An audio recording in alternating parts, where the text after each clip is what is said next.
주님의 이름으로 기도했습니다.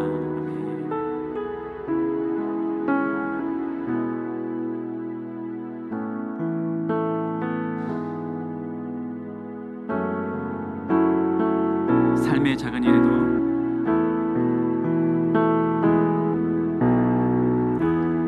삶의 작은 일에도 그 마음을 알기 원하네. 그 좁은 길로 가기 원해. 나의 작음을 알고 그분의 크심을 알며 소망 그 깊은 길로 가기 원하네.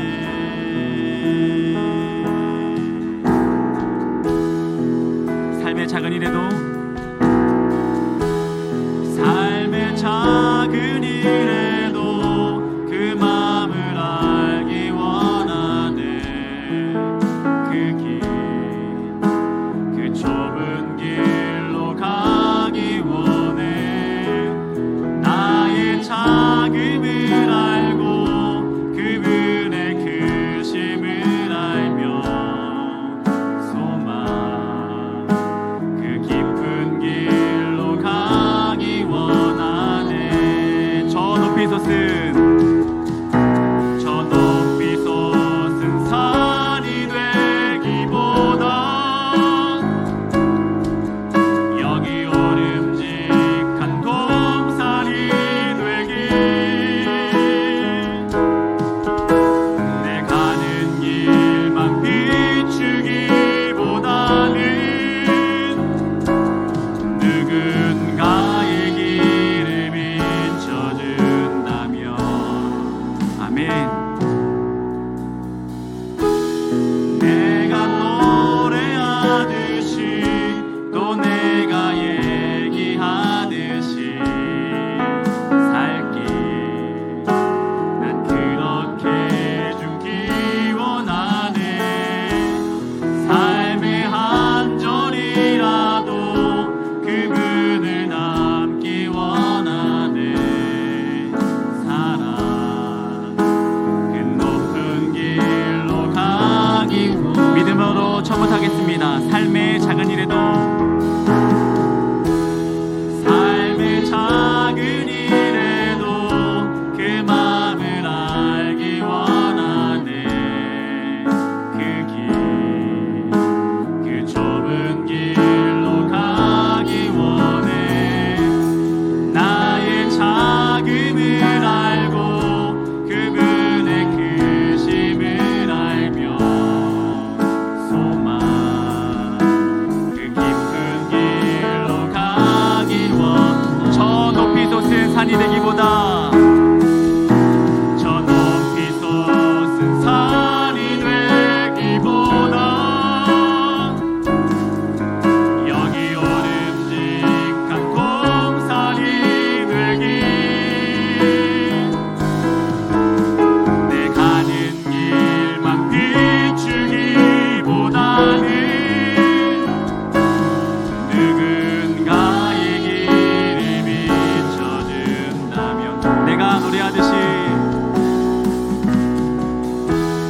내가 노래하듯이 또 내가 얘기하듯이 살기 난 그렇게 죽기 원하네. 삶의 한 절이라도 그분을 남기 원하네. 사랑 그 높은 길. 한 번 더 믿음으로 고백하겠습니다. 저 높이 솟은 산이 되기보다 저 높이 솟은 산이 되기보다 여기 오름직한 동산이 되기. 내 가는 길만 비추기보다 내 가는 길만 비추기보다는 누군가의 길을 비춰준. 내가 노래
되시기를 주님 이름으로 축원드립니다. 박수 치면서 찬양하도록 하겠습니다.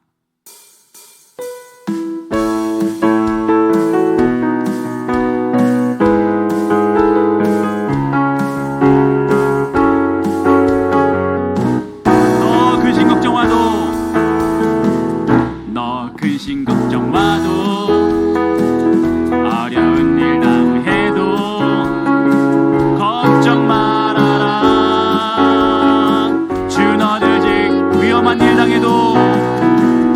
위험한 일 당해도 슬픈 일이 와도 걱정 말아라. 주 너를 늘 지켜주시리. 주님의 사랑 속에 거하라. 주님의 사랑 속에 거하라. 그의 평안 속에 유하라. 그분의 영원 속에 자유하라. 주 지킬 그분의 주님의 사랑 속에 주님의 사랑 속에 거하라. 그의 평안 속에 유하라. 그분의 영원 속에 자유하라. 한 번 더 믿음으로 고백하겠습니다. 너 근심 걱정 와도 어려운 일 당해도 걱정 말아라. 주 너를 지키리. 아멘. 위험한 일 당해도 슬픈 일이 와도 걱정 말아라. 주 너를 지키리. 주 너를 늘 지켜주시리. 늘 지켜주시리. 아멘. 주님의 사랑 속에 거하라. 그의 평안 속에 유하라. 그분의 영원 속에 자유하라. 주님의 사랑 속에 거하라. 주님의 사랑 속에 거하라. 그의 평안 속에 유하라. 그분의 영원 속에 자유하라. 주 내가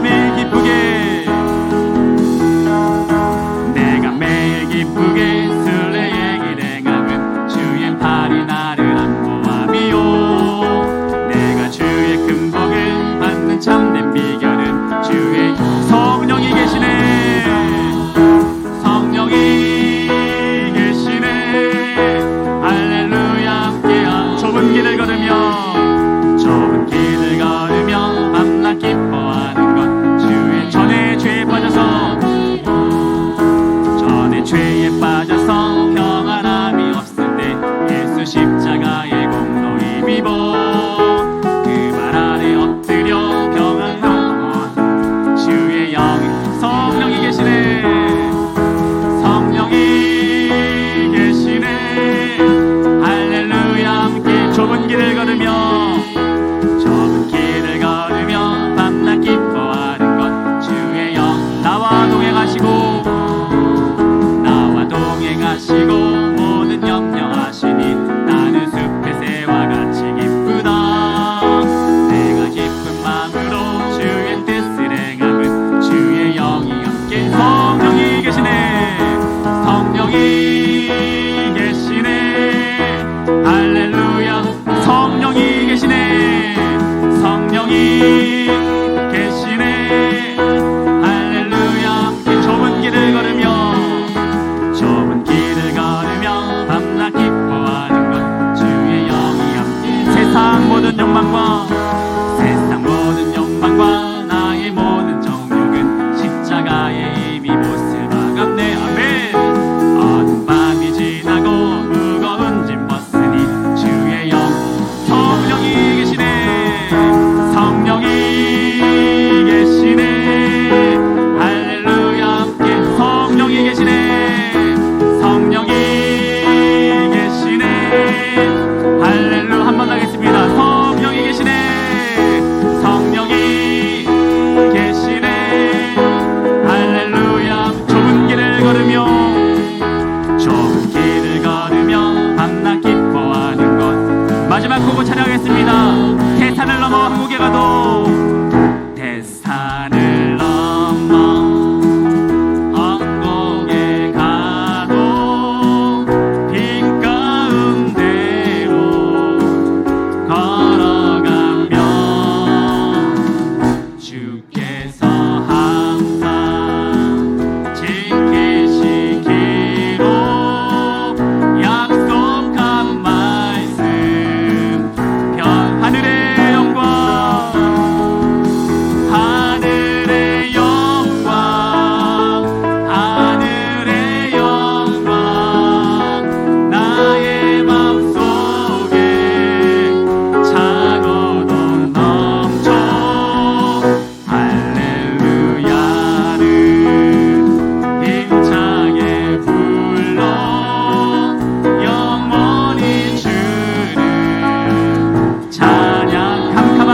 하늘지라도 캄캄한 밤에 다닐지라도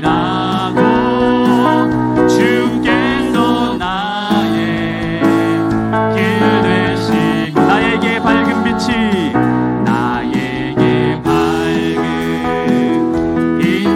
되시니 길 잃어버린 영영 하늘의 영광 하늘의 영광 하늘의 영광 나의 맘속에 작어도 넘쳐 아멘 할렐루야를 힘차게 불러 영원히 주를 마지막 고백하겠습니다. 광명한 그 빛 광명한 그 빛 마음의 바다 찬란한 천국 바라보고 할렐루야를 힘차게 불러 날마다 빛에 걸어 할렐루야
예배를 위한 기도입니다.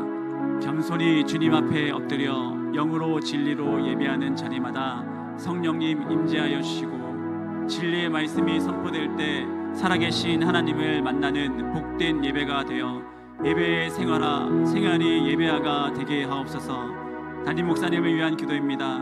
담임 목사님께 날마다 성령 충만함과 영적 민감함과 능력을 부어주셔서 맡겨진 사명을 잘 감당케 하시고 늘 영육의 강건함과 평안함을 주셔서 매일의 삶을 주님과 동행하는 축복의 통로로 쓰임받게 하옵소서.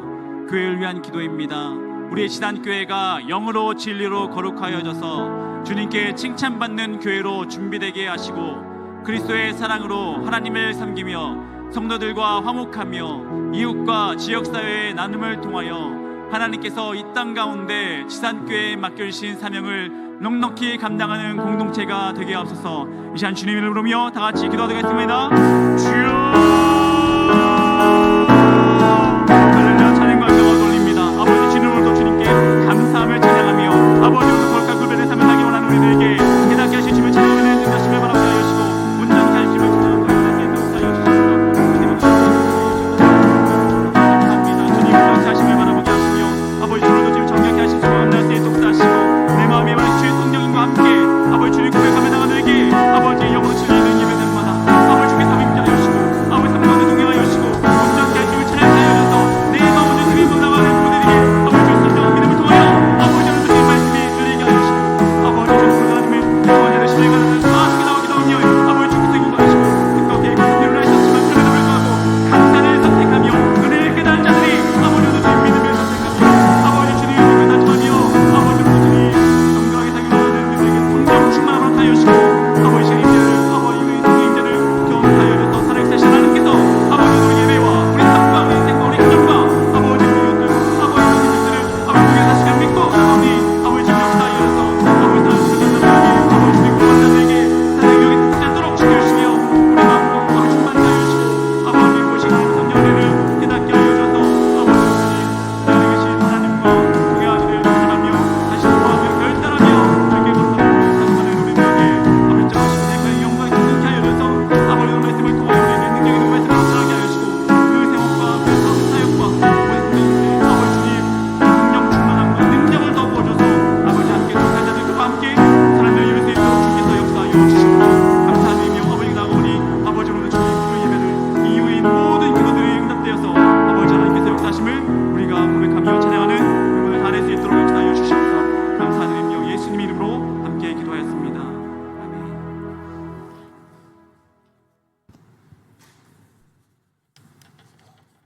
우리를 언제나 사랑하시는 하나님, 지난 주일 예배 후 3일 동안도 우리를 지켜보아해 주시고 은혜 가운데 지내게 하신 주님, 이 저녁 아버지 하나님 앞에 모여 예배드릴 수 있는 은혜를 주신 감사드립니다.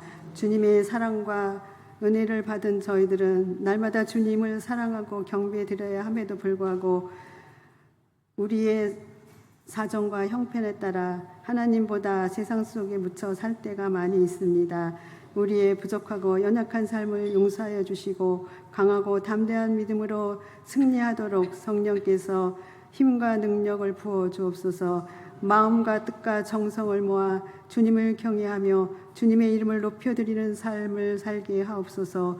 또한 우리의 부서들, 기관들, 구역들이 하나 되게 하시고 활성화되어서 그 수가 많아지게 하시고 각자에게 주어진 사명들을 감당하게 하옵소서. 또한 이 나라 이 민족을 위해 기도합니다. 지금까지 많은 어려움 속에서도 인도하시고 축복을 내려주신 하나님, 주님의 은혜 가운데 모든 면의 큰 발전과 성장을 주신 것 감사드립니다. 앞으로도 우리의 모든 것을 주관하시는 능력의 주님께서 선한 길로 인도해 주실 줄 믿습니다. 오늘 말씀을 전하실 목사님께도 함께 해주셔서 능력 있는 말씀 되게 하시고 여기 모인 모든 성도들이 은혜 받는 귀한 시간 되게 하옵소서. 여러 가지 형편으로 인하여 함께 예배드리지 못하는 성도들도 어느 곳에 있든지 살펴주시고 인도하여 주옵소서. 모든 것 감사드리며 예수 그리스도의 이름으로 기도드립니다. 아멘.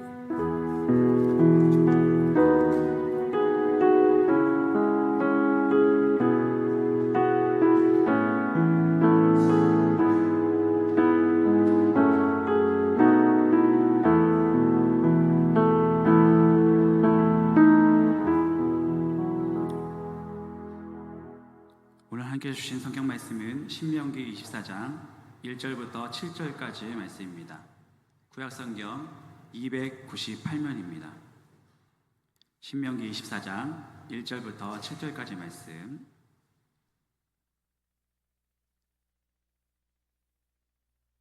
다 같이 합독하도록 하겠습니다. 1절 말씀입니다. 사람이 아내를 맞이하여 데려온 후에 그에게 수치되는 일이 있음을 발견하고 그를 기뻐하지 아니하면 이혼 증서를 써서 그의 손에 주고 그를 자기 집에서 내보낼 것이요, 그 여자는 그의 집에서 나가서 다른 사람의 아내가 되려니와 그 둘째 남편도 그를 미워하여 이혼 증서를 써서 그의 손에 주고 그를 자기 집에서 내보냈거나 또는 그를 아내로 맞이한 둘째 남편이 죽었다 하자 그 여자는 이미 몸을 더럽혔은즉 그를 내보낸 전 남편이 그를 다시 아내로 맞이하지 아니할지니 이 일은 여호와 앞에 가증한 것이라.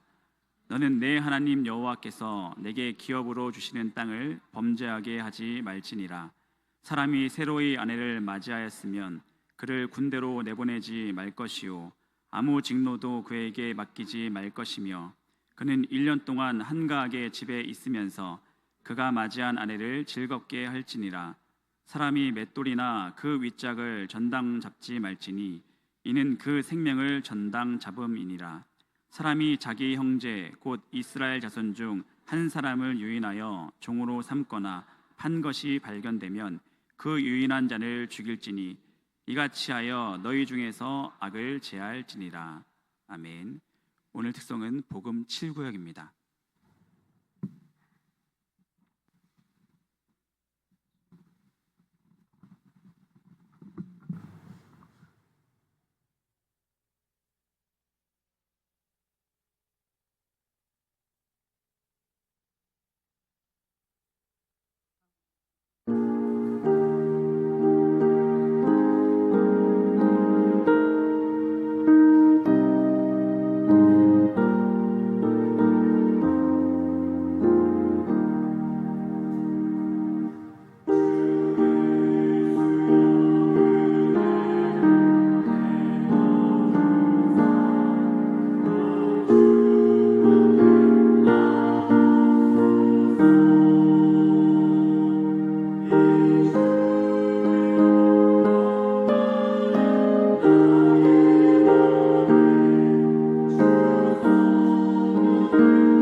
복음 7구역의 윤진중 권사님, 또 우리 교구장님이신 권혁자 권사님, 김진국 목사님 찬양해 주셨습니다. 우리 복음 7구역과 또 수요예배 경배 찬양팀 축복하고 격려하는 박수 하도록 하겠습니다.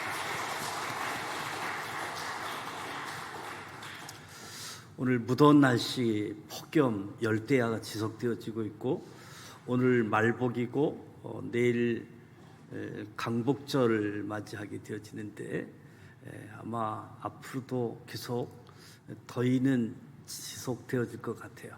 특별히 건강 유의하고 또 이 무더위 속에서도 일할 수밖에 없는 환경도 있고 건강 유의해서 일을 하고 또 오늘도 보니까 휴가 가시는 분들이 많이 있더라고요. 휴가도 또 에너지를 새롭게 충전할 수 있는 그런 좋은 기회로 삼을 수 있는 시간 되어줬으면 좋겠습니다. 신명기 말씀 24장을 만나게 되어지는데요. 1장부터 4장까지는 모세가 지나온 시간들을 회상하면서 실수를 반복하지 말자. 어제의 실수 교훈 삼아서 오늘은 실수하지 말자. 그러면서 5장부터 26장까지는 하나님이 원하시는 삶에 대해서 그 땅에 들어가면 하나님이 원하시는 삶을 살 것에 대해서 말씀합니다. 주일날 하나님의 나라, 천국, 영생, 하늘나라 다양한 표현을 가지고 있는데 그 민족의 특성마다 또 많은 사람들이 공통적으로 이해하기 위한 단어들로 되어져 있는데 하나님의 나라, 이미 이 땅에 예수님이 오셔서 하나님의 나라가 시작되어졌고 아직이라고 하는 예수님이 다시 오심으로 하나님의 나라가 완성되어지는 하나님의 나라, 그 하나님의 나라를 그냥 들어가는 것이 아니라 물론 하나님의 은혜로 들어가게 되어지는데 그 하나님의 나라가 어떤 나라인지 우리가 오늘 말씀을 통해서도 하나님의 백성들이 지켜야 할 각종 율법들을 아주 세부 조항으로 자세하게 5장부터 제시하는 모습들을 보게 되어집니다. 특히 21장부터 26장까지는 사회생활에 관련된 부분들을 말씀해 주고 있지요. 모세가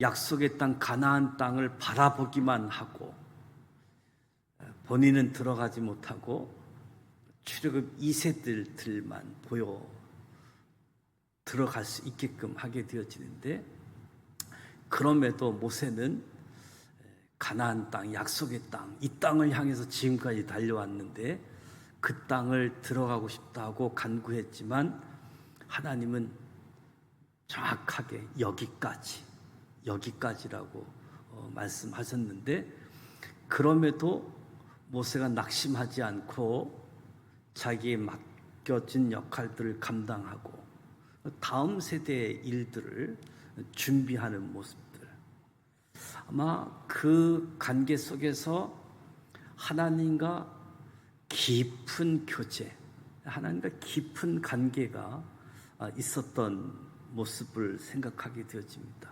왜냐하면 변화산에서 예수님이 볼 때 모세가 함께 나타나잖아요. 그래서 주님과 함께 하고 계시는 천국의 모습들을 보게 되어지는데 오늘 저와 여러분은 이미 임한 하나님의 나라, 그 하나님의 나라를 누리셔야 되잖아요.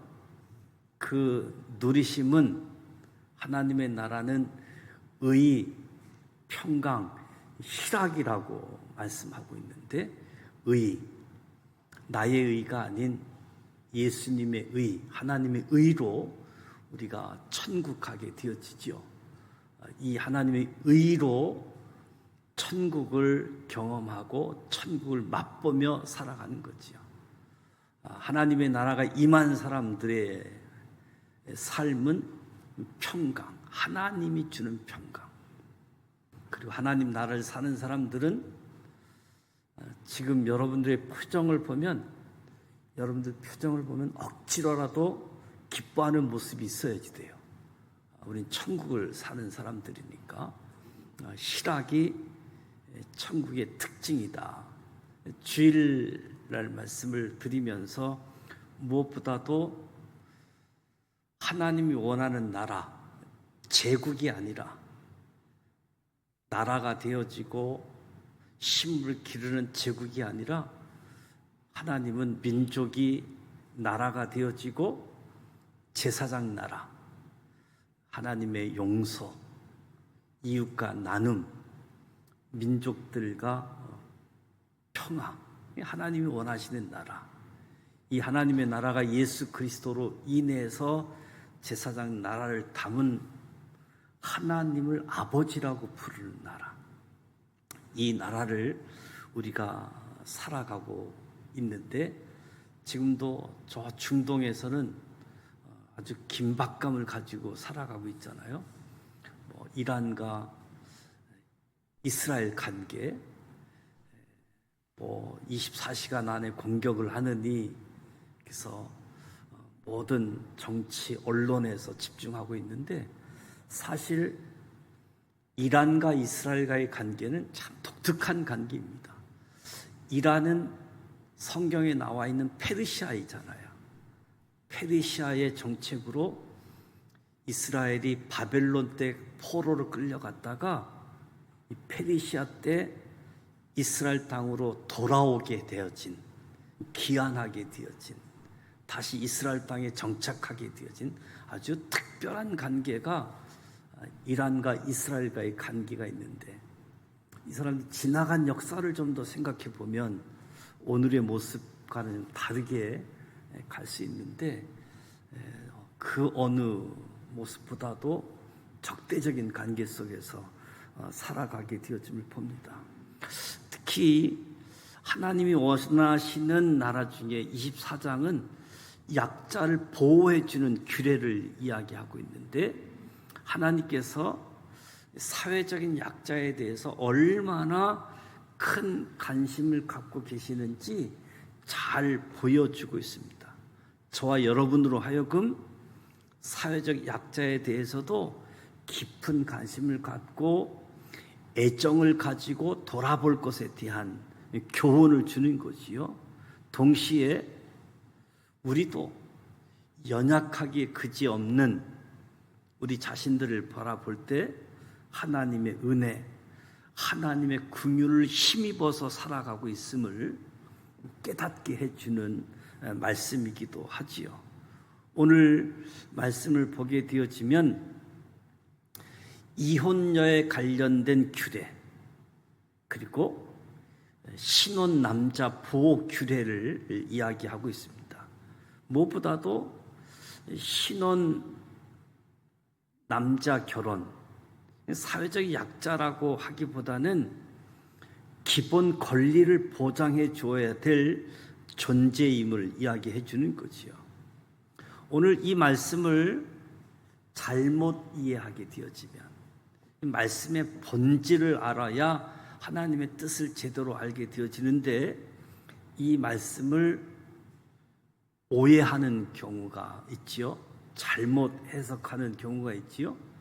이 말씀들 때문에 바리새인들과 예수님과의 이런 부분들이 다시 언급되어지는 모습을 보게 되어질 때 사람이 아내를 취하여 데려온 후에 수치되는 일이 그녀에게 있음을 발견하고 그녀를 기뻐하지 아니하거든 이혼 증서를 써서 그 손에 주고 그를 자기 집에서 내어 보내라라고 말씀합니다. 이 말씀은 하나님께서 이혼을 정당화시켜 주는 듯한 인상을 주게 되어지는데 성경은 예수님께서는 하나님이 짝지어 주신 것을 사람이 나눌 수 없다. 주님의 말씀과도 배치되어지는 모습이지요. 하나님께서 남편이 기뻐하지 못할 만큼 수치되는 일이 있는 여인에게 이혼 증서를 준 후 내어보내라라고 하신 것은 결코 남편이 아내를 무분별하게 집에서 내어 쫓는 행위를 인정하고 그들의 행위를 정당화시켜 주기 위한 것이 결코 아님을 기억해야 됩니다. 하나님의 말씀 속에 본질, 하나님의 뜻이 무엇인지, 남편으로 하여금 이혼 증서를 쓰면서 아내를 내어 보내는 일 다시 한번 생각해 봐라.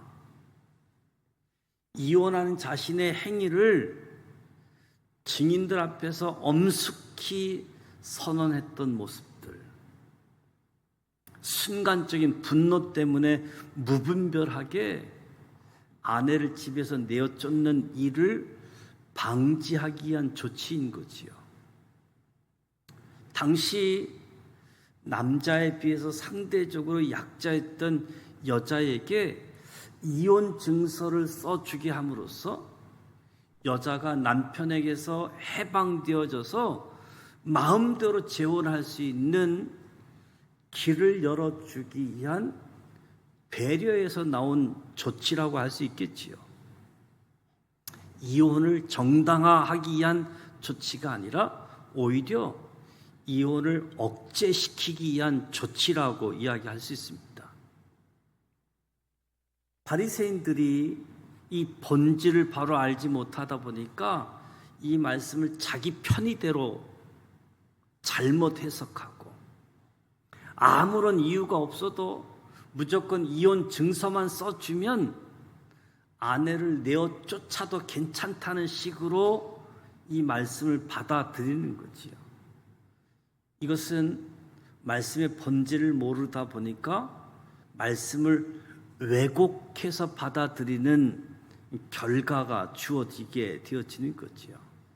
우리가 성경을 읽으면서 말씀의 본질을 바로 알지 못하면 하나님 뜻을 행하는 것이 아니라 오히려 방해하고 하나님을 대적하게 되어지는 거지요. 이런 분들이 막 열심을 가지고 있다라고 한다면 이 잘못된 열심이 얼마나 하나님을 대적하는 일들을 초래하게 되어지는지, 하나님의 영광이 가리워지는 이런 현상들이 주어지게 되어지는데, 오늘 저와 여러분들이 하나님의 말씀을 접할 때에 우리는 어떠한가? 나는 어떠한가? 나는 하나님의 말씀의 본질을 바로 알고 있는가? 하나님 말씀의 본질을 온전히 깨닫지 못하고 그저 형식적인 율법주의, 그래서 사랑 없는 그냥 냉정한 자신의 잣대 기준을 가지고 형제를 판단하고 형제를 정지하고 실족시키는 일은 없는지, 그런 일이 있다라고 한다면 속히 회개하고 돌이키고 잘못된 신앙의 자리에서 돌이킬 수 있도록 기도해야지 되는 거지요.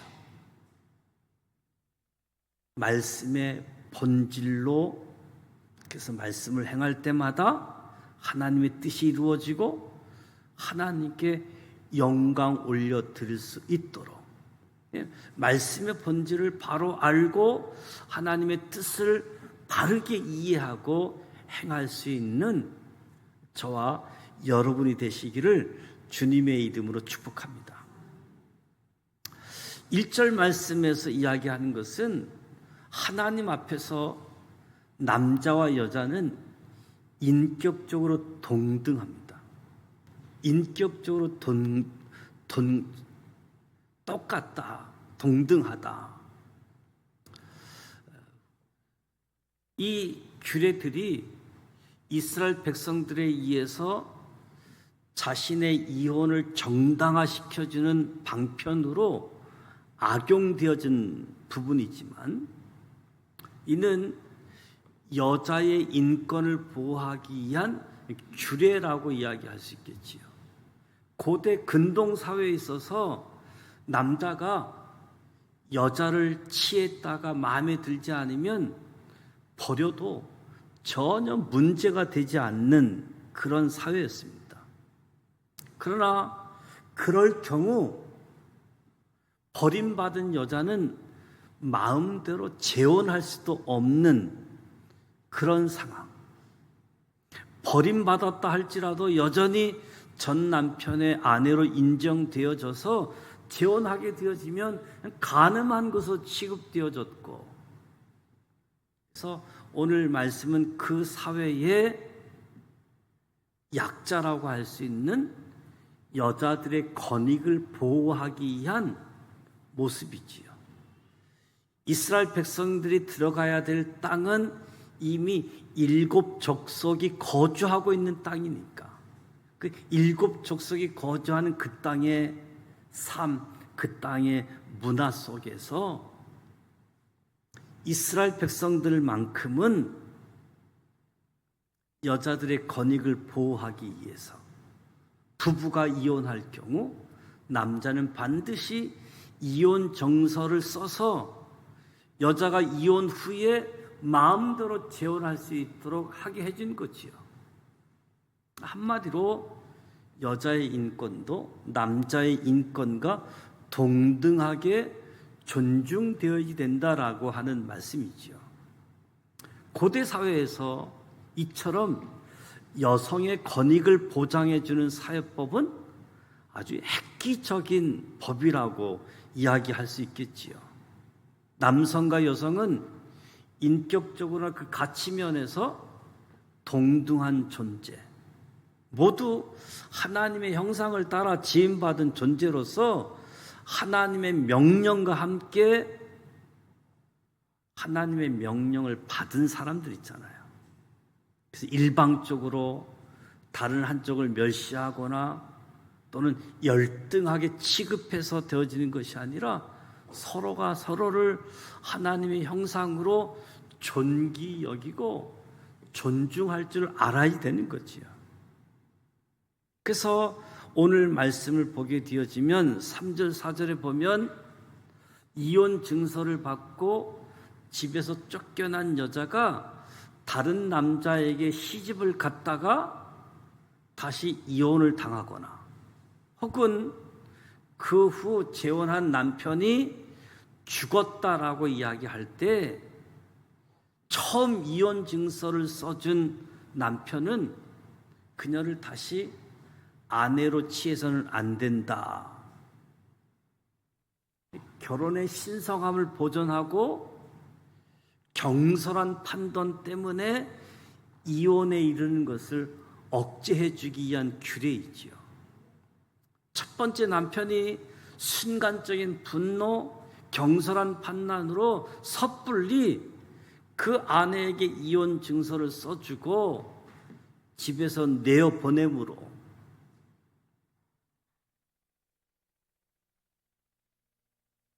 차후 그녀를 사랑한다는 사실을 깨닫고 이혼한 것을 후회하고 재결합을 원한다라고 할지라도 부부관계가 회복될 수 없을 만큼 경솔하게 이혼을 결정해서는 안 된다라고 이야기하는 거지요.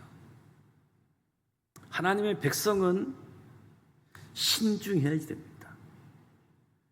부부관계뿐만 아니라 어떤 일을 할지라도 항상 신중해야 되는 거지요. 신중하지 못하다 보니까 그릇된 판단을 하게 되어지고 돌이킬 수 없는 일들을 저지르고 마침내 후회하게 되어지는 일들을 하고 마는 거지요. 저와 여러분은 어떤 일을 하든지 항상 신중하게 행동하십시오.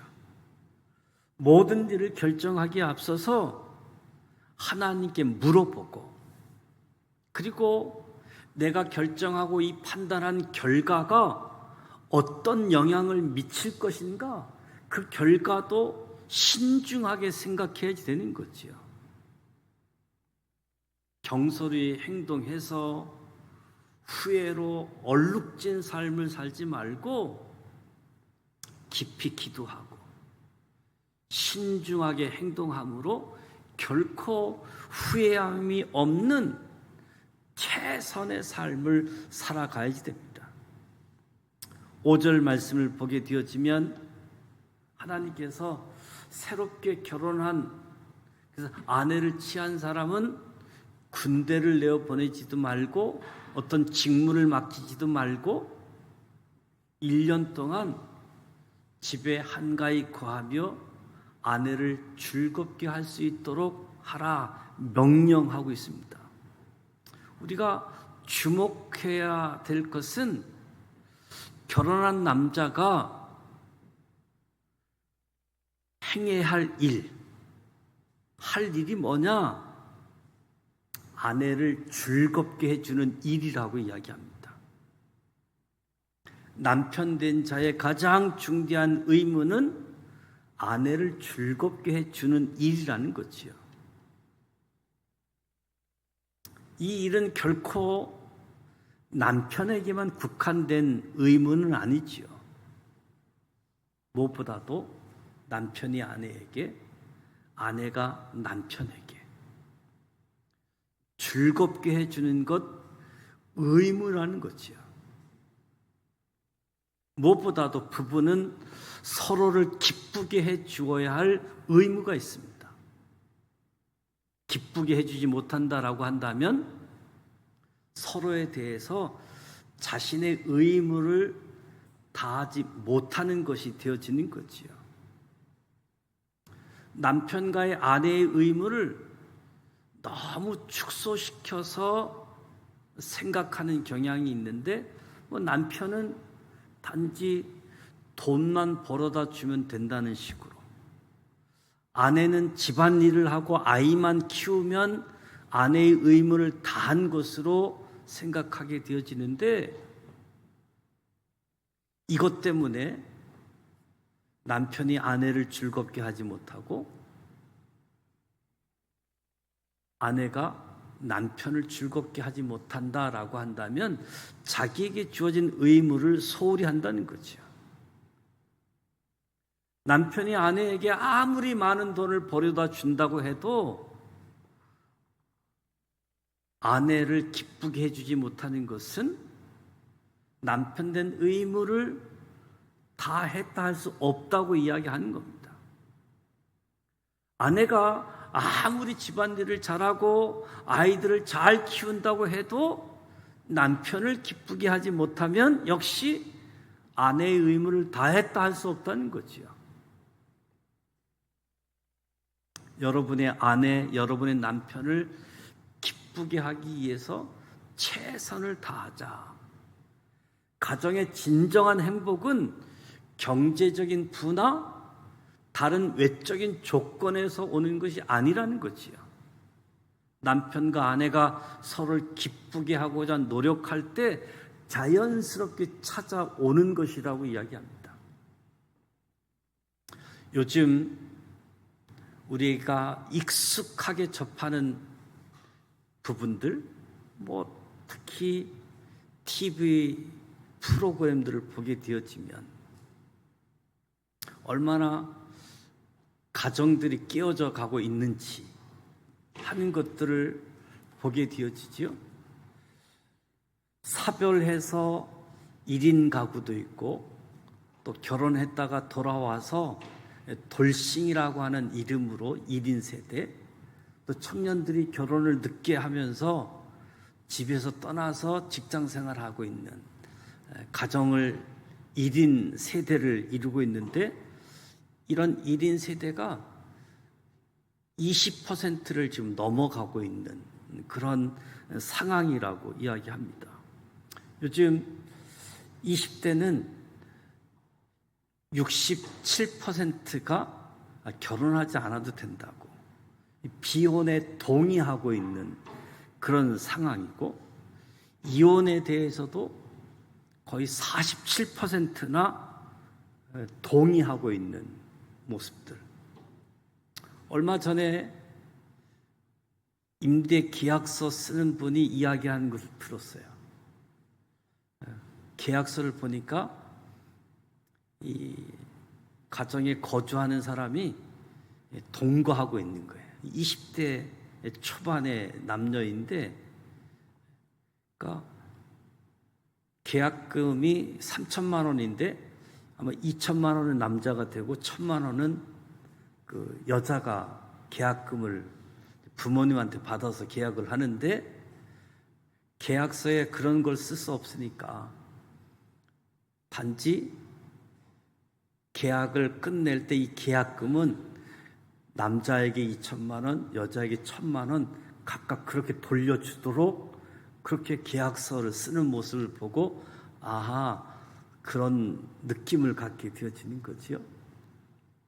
결혼하지 않고 동거하는 사람들이 많고, 그럼에도 불구하고 아이를 낳지 않고 살겠다 하는 모습들이 참 많은 거지요.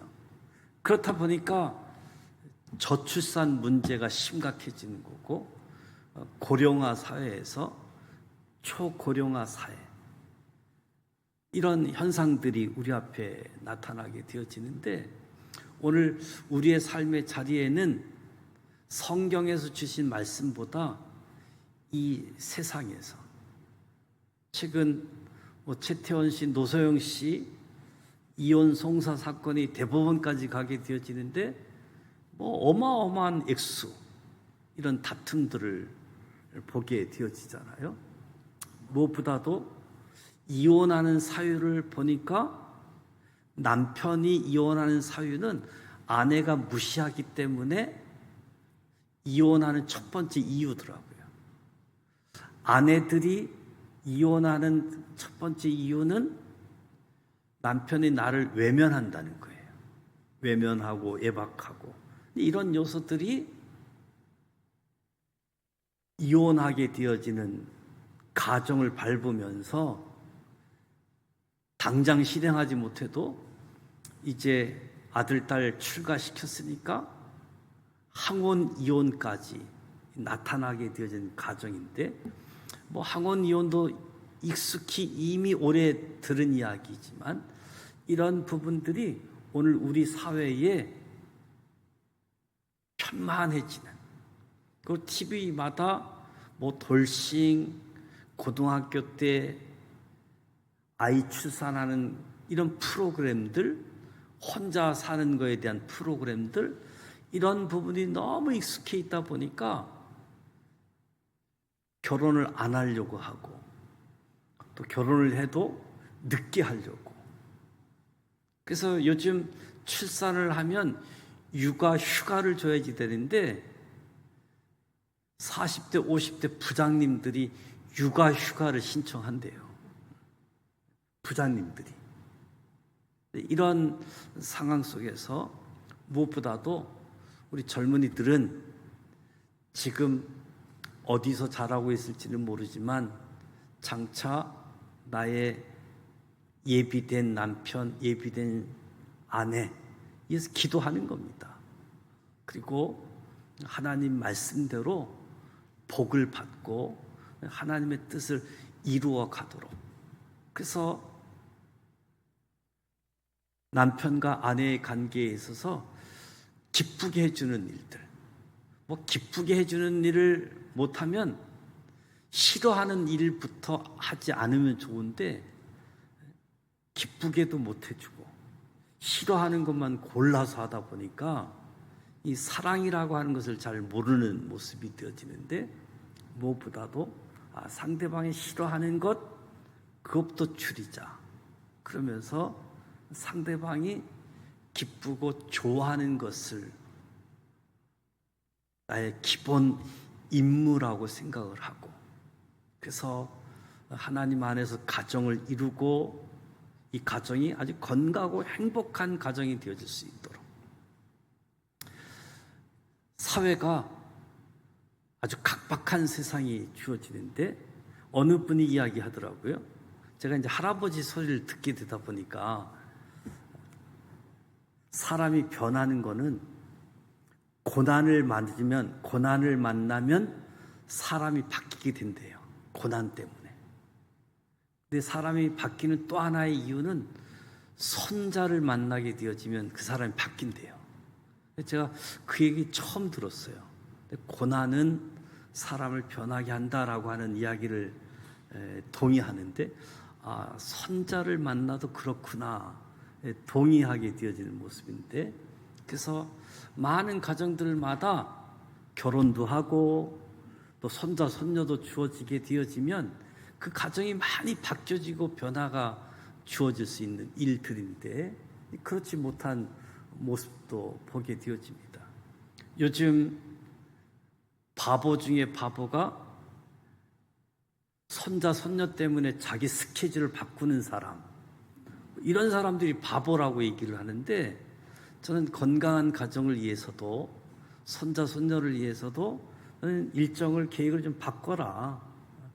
자녀들, 딸도 그렇고 며느리도 그렇고 육아 양육하는데 독박을 씌우지 말고, 그래서 계속 양육을 나누어서 분담해서 하는 이 일에 함께하게 되어질 때에 저출산의 문제도, 또 가정의 행복도, 그리고 하나님이 기뻐하시는 일들, 그래서 오늘 말씀을 왜곡하고 오해하는 일들이 아니라 정말 신중하게 내가 할 수 있는 역할에 최선을 다했는가, 그렇지 않으면 거기부터 먼저 하나님 앞에 회개하고 내가 주어진 역할들을 잘 감당할 수 있도록, 이 모든 일들은 하나님의 은혜입니다. 내 힘, 내 노력으로 할 수 없습니다. 하나님의 은혜를 구하고 하나님이 주시는, 하나님이 원하는 법, 규례, 이것을 볼 때에 하나님, 내가 한다라고 이야기했다가 또 실패하고 하나님, 나는 할 수 없습니다. 궁극적으로 하나님 도와주셔야 됩니다. 하나님의 힘으로, 하나님의 은혜로 하나님이 원하시는 삶을 넉넉하게 살아갈 수 있습니다.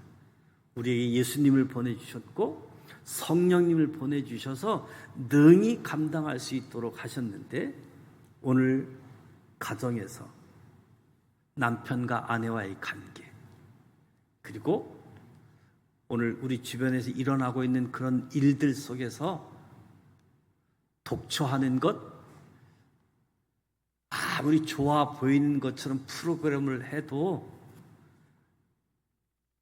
하나님이 기뻐하지 않는, 독초하는 것이 가장 삶 속에서 어려워하는 모습이다. 그런 의미에 있어서 건강한 가정, 건강한 부부관계, 이 모습들이 또 자녀들에게서 이어질 수 있도록, 그래서 여기 있는 청년들도 굳이 30대까지 기다리지 말고 20대가 가기 전에 결혼해야지 되겠다, 이런 기도 제목을 가졌으면 좋을 것 같아요. 지금 보면 평균 연령이 남자는 34세, 여성은 31세, 이렇게 초혼 연령이 늦어지는 현상인데, 굳이 그렇게 한다고 해서 아파트 한 채 주어지는 것도 아니고 3년, 5년 일찍 결혼을 해도 별 차이 없는 부분이니까 무엇보다도 기도하면서 가정을 이루고 또 기도하면서 건강한 부부관계, 그래서 행복한 가정을 이루어가는 일에 다시 한번 하나님 말씀의 본질, 그 말씀의 뜻, 우리 삶 속에서 실천하는 일에 하나님의 은혜가 주어지기를 주님의 이름으로 축복합니다. 찬송가 310장 하나님의 은혜로 찬양하도록 하겠습니다.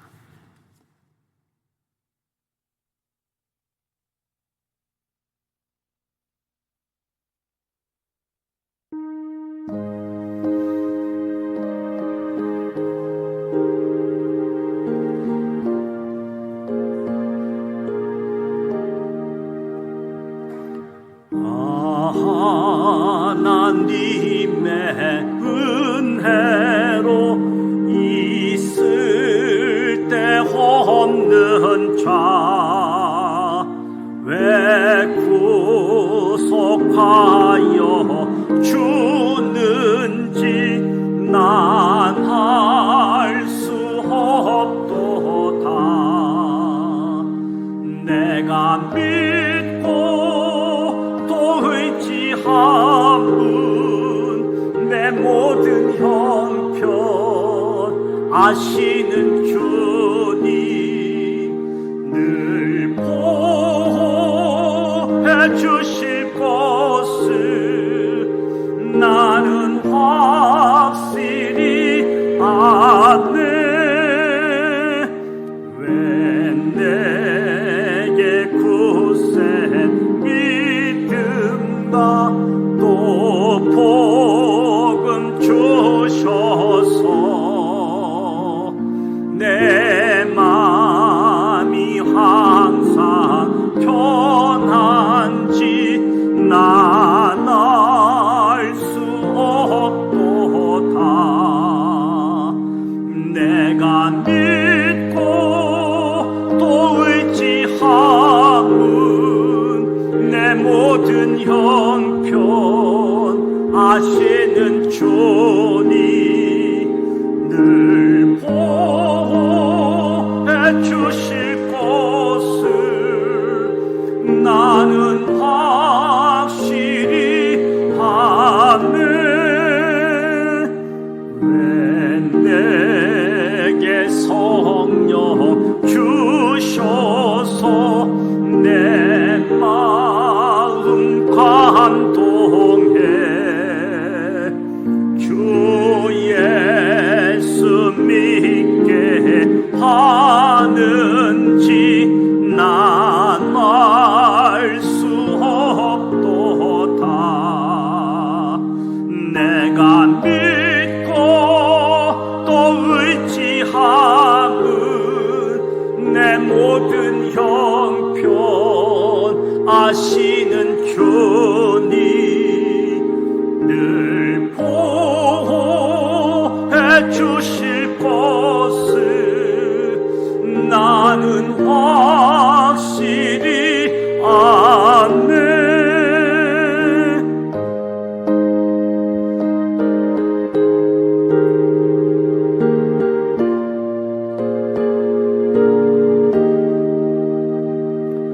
주 언제 강림하실지 혹밤에 혹낮에 또 주님 만날 그곳도 난 알 수 없도다. 내가 믿고 또 의지함은 내 모든 형편 아시는 주님 늘 보호해 주실 것을 나는 확실히 아네. 하나님의 은혜로 사시고 내 힘으로 살지 말고 하나님의 은혜로 하나님 말씀대로 기록된 말씀대로 순종하고 믿음으로 행하게 되어질 때 그 결과는 하나님의 복으로. 그래서 오늘 삶의 자리에 좀 더 신중하게 하나님 믿고 의지하는 삶으로 승리하시기를 축복합니다. 내일 79주년 강복절 기념일인데요. 또 나라를 위해서 하나가 되어질 수 있도록 자꾸 지금 분열이 되어지고 나뉘어지는 현상도 있는데 하나가 되어지는 마음이 주어질 수 있도록 아마 내일 때문에 오늘부터 휴가 가시는 가정도 많이 있는 것 같습니다. 안전하게 오고 가는 여정이 되어질 수 있도록 무더운 날씨 보통 15일 지나면 선선한 바람이 오는데 지금은 계속해서 아직 어려움이 있는 것 같습니다. 하여튼 건강 유의하셨으면 좋겠습니다. 주기도문하고 기도하시다가 돌아가기를 원합니다.